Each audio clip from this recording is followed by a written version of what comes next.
Assalamualaikum warahmatullahi wabarakatuh. Saya Mega Putri Agustina. Jadi sekarang saya akan menampilkan seminar laporan tugas hasil asuhan kebidanan komprehensif pada Ibu M di Klinik Mitra Gustiana. Jadi laporan tugas hasil itu terdiri dari bab 1 sampai bab 6. Yaitu bab 1 berisikan latar belakang, rumusan masalah, tujuan, yaitu ada tujuan umum dan khusus. Kemudian ada manfaatnya juga ada manfaat teoritis dan manfaat praktis. Kemudian ada ruang lingkup dan sistematika penulisan.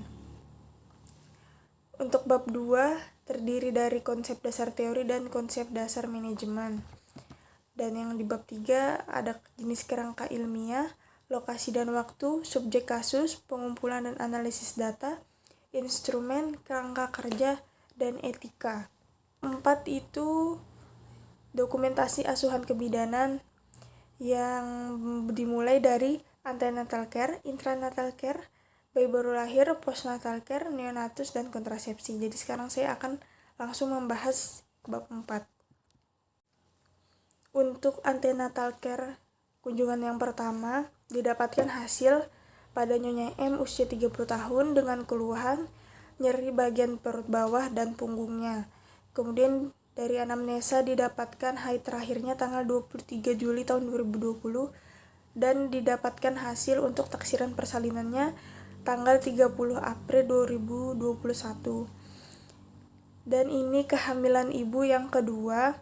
Jarak kehamilan ini dengan kelahiran yang sebelumnya adalah 7 tahun. Tidak ada riwayat penyulit maupun komplikasi pada kehamilan dan kelahiran yang sebelumnya. Untuk pola aktivitas dan istirahat sedikit terganggu karena rasa nyeri punggung ibu tersebut. Untuk pemeriksaan umum didapatkan keadaan umumnya baik, kesadaran kompos mentis, TTV-nya normal dengan tekanan darah 120/80, nadinya 80 kali per menit, respirasinya 18 kali per menit, dan temperaturnya 36,6 derajat Celcius. Untuk berat badan saat ini 65 kg, tinggi badan 160 cm, dan lilanya 24 cm. Pada pemeriksaan fisik di wajah didapatkan tidak pucat dan tidak ada udem.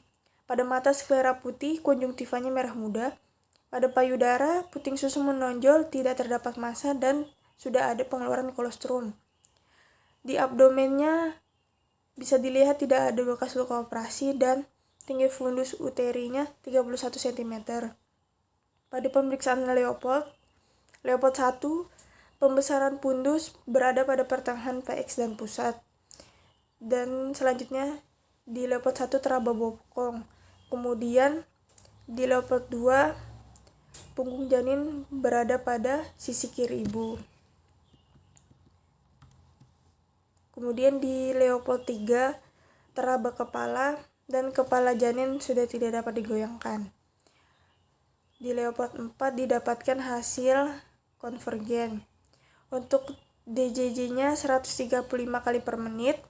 Pada ekstremitas kaki ibu tampak odem. Di genitalianya tidak terdapat keputihan. Kemudian dari hasil pemeriksaan penunjangnya didapatkan hasil HB-nya 11 gram dengan proteinurin negatif dan reduksi urin negatif. Dan diagnosisnya G2 P1001, usia kehamilan 36 minggu, janin tunggal hidup. Penata laksanaan, saya menjelaskan hasil pemeriksaan, memberi KIE tentang ketidaknyamanan ibu hamil trimester 3, memberi KIE tentang tanda bahaya kehamilan, kemudian memberi KIE tentang persiapan persalinan, dan menganjurkan ibu untuk melakukan teknik relaksasi, senam hamil, mengurangi aktivitas berlebih, dan istirahat yang cukup. Dan saya menjadwalkan kunjungan ulang. Pada antenatal care kunjungan yang kedua, didapatkan hasil ibu mengatakan masih terasa nyeri pada punggung dan perut bagian bawah. Kemudian di pemeriksaan umum didapatkan keadaan umum baik, kesadaran kompos mentis, TTV-nya normal dengan tekanan darah 110/80, nadinya 83 kali per menit, respirasinya 18 kali per menit, dan temperaturnya 36,7 derajat Celcius. Untuk berat badannya 65 kg. Pada pemeriksaan fisik di mata, konjungtivanya merah muda, pada abdomen, TFU-nya 31 cm. Kemudian di Leopold 1, pembesaran fundus berada pada pertengahan PX dan pusat, kemudian teraba bokong. Dan di Leopold 2, didapatkan punggung janin berada di sebelah kiri ibu atau di sisi kiri ibu. Kemudian di Leopold 3, teraba kepala dan sudah tidak dapat digoyangkan. Kemudian di Leopold 4-nya didapatkan hasil divergen dan DJJ-nya 144 kali per menit. Diagnosisnya G2 P1001, usia kehamilan 36 minggu 6 hari, janin tunggal hidup. Pada penata laksanaannya saya menjelaskan hasil pemeriksaan, memberikan KIE tentang tanda-tanda persalinan, memberikan KIE tentang persiapan persalinan, dan saya menjadwalkan kunjungan ulang. Intranatal care, pada kala 1 didapatkan hasil keluhan ibu, perutnya terasa semakin kencang-kencang dan lebih sering. Keadaan umumnya baik, kesadarannya kompos mentis, tekanan darah 120/70, nadi 85 kali per menit, respirasi 20 kali per menit, dan temperaturnya 36,5 derajat Celcius. Pada abdomen didapatkan DJJ 140 kali per menit. Kemudian di genitalia terdapat pengeluaran lendir darah atau blood show. Kemudian dilanjutkan untuk pemeriksaan dalam. Didapatkan hasil porsio tebal, pembukaan 4 cm, ketuban utuh, presentasi kepala, denominator ubun-ubun kecil, molase, tidak tumpang tindih, dan berada di bidang hot 3. Kemudian untuk pemeriksaan HIS-nya didapatkan hasil 3 kali dalam 10 menit dalam durasi 25-30 detik.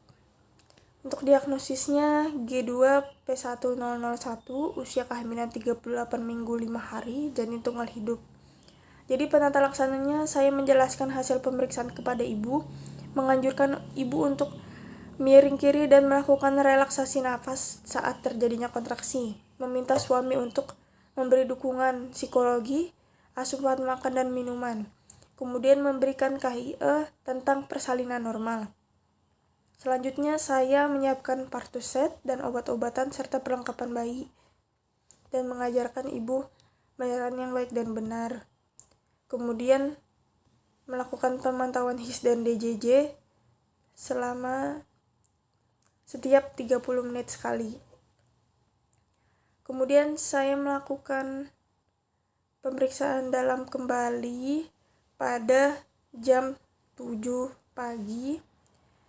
Porsionya tipis, pembukaan 8 cm, ketuban utuh, presentase kepala, berada pada hot 3, dan HIS didapatkan 3 kali dalam 10 menit dengan durasi waktu 30-35 detik. Didapatkan DJJ 146 kali per menit. Kemudian dilakukan lagi pemeriksaan dalam pada jam 8.25. Didapatkan hasil porsio tipis, pembukaan 10 cm, ketuban jernih, presentasi kepala, berada pada bidang hot 2. HIS-nya didapatkan 4 kali 10. HIS-nya didapatkan 4 kali dalam 10 menit dengan durasi 30-40 detik. Dan didapatkan DJJ 150 kali per menit. Kemudian pada kala 2 didapatkan ibu mengatakan ingin meneran, ada rasa ingin BAB, dan ada rasa tekanan pada vaginanya. Kemudian keadaan umumnya sedang, kesadaran kompos mentis, abdomennya didapatkan hasil kontraksinya adekuat, kemudian genitalianya vulva tampak membuka dan ada tekanan pada anus. Diagnosisnya G2 P1001, usia kehamilan 38 minggu 5 hari, kala 2, persalinan normal.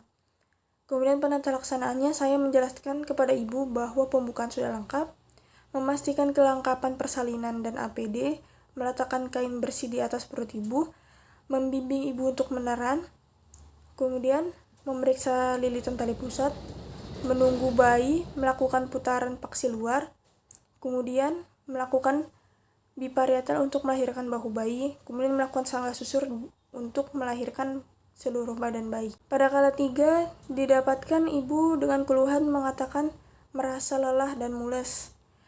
Keadaan umumnya baik, kesadaran kompos mentis. Pada abdomen, tinggi fundus uteri 2 jari di atas pusat, dan uterus membulat. Pada genitalia terdapat pengeluaran darah dan tali pusat semakin memanjang. Dan diagnosisnya didapatkan G2P1001, usia kehamilan 38 minggu 5 hari, kala 3 persalinan normal. Di penatalaksanaan saya melakukan memeriksa kehamilan ganda, memberikan suntikan oksitosin 10 unit, melahirkan plasenta dengan PTT dan dorsokranial, kemudian melakukan massase uterus selama 15 detik, kemudian memeriksa kelengkapan. Pada kala 4, didapatkan ibu dengan keluhan mulus dan nyeri pada jalan lahir. Keadaan umum baik, kesadaran kompos mentis, tekanan darah 100/80, kemudian nadinya 80 kali per menit, temperaturnya 36,6 derajat Celcius. Pada abdomen, TFU sepusat dan kontraksi uterus baik. Genitalianya terdapat laserasi derajat 2. Didapatkan diagnosis P2-002 persalinan normal. Pada penatalaksanaan saya melakukan pemeriksaan laserasi, meminta persetujuan untuk heating dan anestesi lokal. Kemudian mengajarkan ibu untuk massase uterus, menghitung jumlah perdarahan, yaitu kurang lebih 200 cc, melakukan dekontaminasi alat persalinan dan tempat persalinan, membersihkan ibu dengan air DTT, dan mengobservasi 2 jam postpartum. Dokumentasi BBL1 didapatkan bayi ibu M, jenis kelamin laki-laki, tanggal lahir 21 April tahun 2021, jam 9.05 waktu Indonesia Tengah. Riwayat persalinan spontan. Pada pemeriksaan didapatkan bayi menangis kuat, bergerak aktif, dan warna kulit kemerahan. Diagnosisnya neonatus cukup bulan sesuai masa kehamilan, usia 0 jam. Pada penatalaksaan saya mengeringkan bayi dan melakukan penilaian selintas, melakukan pemotongan tali pusat, menjepit tali pusat, dan bayi dilakukan IMD. Pada BBL2 didapatkan bayi telah BAK dan BAB, mekonium berwarna hijau kehitaman. Kemudian nutrisinya telah diberikan ASI. Berat badannya 3.300 gram, panjang badan 49 cm, lingkar kepala 34 cm, lingkar perut 30 cm, dan lilanya 11 cm. Pada kepala terdapat sedikit kaput susadenum. Dari keseluruhan pemeriksaan fisik tidak terdapat kelainan kongenital. Kemudian pada penatalaksanaan diberikan injeksi vitamin K, diberikan salep mata, diberikan vaksin HB0, memberikan KIE untuk menjaga kehangatan bayi, dan memberi KIE tentang ASI eksklusif. Kemudian pada kunjungan nifas yang pertama, didapatkan ibu mengatakan perutnya terasa mules dan nyeri pada luka jahitan. Keadaan umum bayi, kesadaran kompos mentis, tekanan darah 100/70, nadi 79 kali per menit, respirasi 18 kali per menit, dan temperaturnya 36,7 derajat Celcius. Pada berat badan ibu saat ini 63 kg. Pemeriksaan fisiknya didapatkan mata konjungtiva berwarna merah muda. Pada abdomen, TFU 2 jari di bawah pusat, DRA-nya 4 kali 14 cm, dan bisik usus 5 kali per menit. Kemudian diagnosisnya P2-002, nifas normal 6 jam. Pada penatalaksanaan dijelaskan hasil pemeriksaan, memberi KIE tanda bahaya masa nifas, memberi KIE cara menyusui yang benar, mengajarkan ibu cara merawat luka perineum, dan menjadwalkan kunjungan selanjutnya. Pada kunjungan nifas yang kedua, didapatkan ibu dengan keluhan nyeri pada luka jahitannya.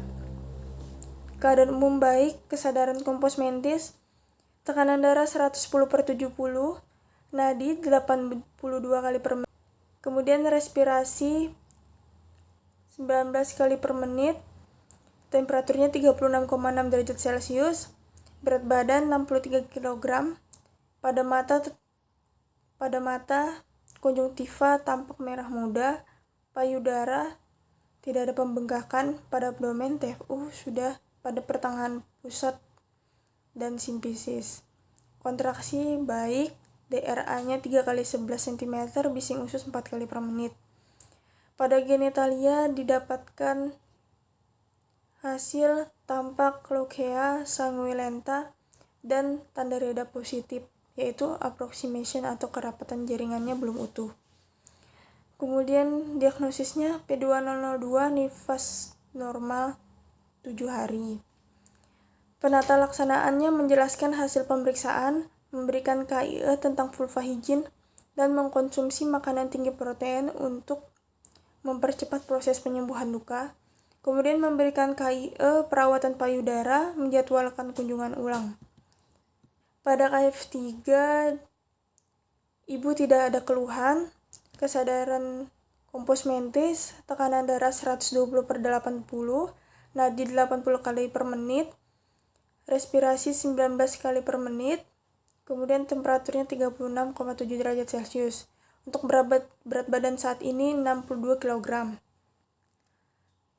Pada mata konjungtiva tampak merah muda, abdomen sudah tidak teraba, DRA-nya 1 kali 1 cm, bising usus 5 kali per menit. Pada genitalia tampak lochia alba. Kemudian kerapatan jaringan sudah utuh dan tidak ada tanda reda. Diagnosisnya P2002 nifas normal 28 hari. Pada penata laksanaan dilakukan menjelaskan hasil pemeriksaan, menganjurkan ibu untuk istirahat yang cukup, memberikan konseling perencanaan ber-KB, kemudian menjadwalkan kunjungan ulang. Kemudian pada KF4 didapatkan ibu tidak ada keluhan, KU-nya baik, kesadaran kompos mentis, tekanan darah 110/80, nadi 80 kali per menit, respirasi 18 kali per menit, dan temperaturnya 36,5 derajat Celcius. Berat badannya 62 kg, pada mata tampak konjungtiva merah muda, payudara tidak ada pembengkakan, pada abdomen TFU sudah tidak teraba, pada genitalia sudah tidak ada pengeluaran lochia. Diagnosisnya P2002 nifas normal 45 hari. Pada penata laksanaan dilakukan menjelaskan hasil pemeriksaan, memberi KIE nutrisi untuk memperlancar produksi ASI, dan menganjurkan ibu untuk istirahat yang cukup. Kemudian pada kunjungan neonatus yang pertama, tidak ada keluhan, keadaan umum baik, nadinya 131 kali per menit, respirasi 48 kali per menit, temperaturnya 36,6 derajat Celcius. Kemudian pada berat badan didapatkan hasil 3.300 gram, panjang badan 49 cm, mata tampak sklera putih, pada dada tidak ada retraksi dan suara napas tambahan. Kemudian pada abdomen hipertimpani, tidak ada perdarahan tali pusat, dan bising usus 3 kali per menit. Diagnosisnya neonatus cukubulan sesuai masa kehamilan, usia 6 jam. Kemudian penata laksanaannya saya menjelaskan hasil pemeriksaan, memberikan KIE perawatan tali pusat, memberikan KIE personal hygiene pada bayi, dan menjadwalkan kunjungan ulang. Pada kunjungan neonatus yang kedua, didapatkan tidak ada keluhan, nutrisinya ibu memberikan ASI dan juga susu formula. Kemudian BAK-nya 4-6 kali per hari, BAB-nya 2-3 kali per hari, nadinya 128 kali per menit, respirasi 46 kali per menit, dan temperaturnya 36,6 derajat Celcius. Berat badan saat ini naik menjadi 3.500 gram. Pada mata sklera tampak putih, tidak ekterik, pada dada tidak ada retraksi dan suara napas normal. Kemudian pada abdomen tali pusat telah terlepas, Diagnosisnya neonatus cukup bulan sesuai masa kehamilan usia 7 hari. Pada penelaksanaan menjelaskan hasil pemeriksaan, memberikan KIE tentang pentingnya ASI, memberikan KIE tentang imunisasi dasar, dan menjadwalkan kunjungan ulang. Pada kunjungan neonatus yang ketiga, tidak ada keluhan, nadi 131 kali per menit, respirasi 48 kali per menit, temperaturnya 36,7 derajat Celcius, berat badan saat ini naik menjadi 4.000 gram, kemudian pada mata skleranya putih, tidak ikterik, kemudian pada dada tidak ada retraksi dan suara napas terdengar normal. Diagnosisnya neonatus cukup bulan sesuai masa kehamilan usia 28 hari. Kemudian menjelaskan hasil pemeriksaan, memberi KIE bahwa ASI sebagai nutrisi yang terpenting bagi bayi, kemudian menganjurkan ibu untuk menjaga personal hygiene bayinya. Kemudian pada bab 5, pada studi kasus COC ini membahas tentang kesenjangan antara teori dan hasil asuhan kebidanan komprehensif yang telah dilakukan mulai dari kehamilan, persalinan, bayi baru lahir, nifas, neonatus, dan pelayanan kontrasepsi. Untuk pembahasan dari kehamilan didapatkan hasil pengkajian. Ibu M memeriksakan kehamilan sebanyak 9 kali. Dari teori, syarat pemeriksaan minimal ANC sebanyak 6 kali. Sumbernya dari buku KIA. Dan ini sesuai dengan teori. Kemudian, kenaikan berat badan Ibu M dari awal kehamilan yaitu 11 kg dengan IMT-nya 21. Di teori, ibu hamil dengan IMT 19,8 sampai 26 termasuk kategori normal. Rekomendasi untuk kenaikan berat badannya selama kehamilan adalah 11 sampai 16 kg. Dan ini sesuai. Kemudian hasil pengkajian selanjutnya, Ibu M mengeluhkan bengkak pada kakinya. Pada teori, edema terjadi karena penumbukan mineral natrium yang bersifat menarik air sehingga terjadi penumbukan cairan di jaringan. Hal ini ditambah dengan penekanan pembuluh darah besar di perut sebelah kanan, vena cava oleh rahim yang membesar. Dan ini sesuai dengan teori. Kemudian pada hasil pengkajian yang selanjutnya didapatkan HB-nya 11,6. Untuk teorinya, HB normal pada ibu hamil lebih dari 11 gram menurut Prawiro Harjo. Dan ini sesuai dengan teori. Jadi pada kehamilan ini sudah dilakukan sesuai standar asuhan, tidak ada penyulit atau komplikasi. Kemudian di persalinan didapatkan hasil pengkajian. Perut Ibu M semakin kencang dan disertai pengeluaran lendir darah pada jalan lahir. Di teori, persalinan dapat terjadi karena adanya his yang adekuat, keluarannya lendir bercampur darah atau blood shock, terkadang ketuban pecah dengan sendirinya. Dan ini sesuai juga dengan teori. Kemudian selanjutnya pada kala 1,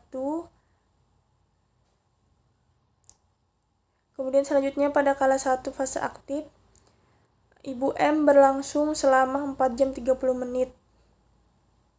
Kemudian teorinya, kala 1 fase aktif pada umumnya dimulai dari pembukaan 4 hingga 10 cm berlangsung selama 6 jam. Ya, ini terjadi kesenjangan. Kemudian pada kala 2, Ibu M berlangsung selama 40 menit. Di teori kala 2 multipara berlangsung selama 30 menit menurut Mokhtar. Nah, terjadi kesenjangan. Kemudian pada kala 3 berlangsung selama 13 menit.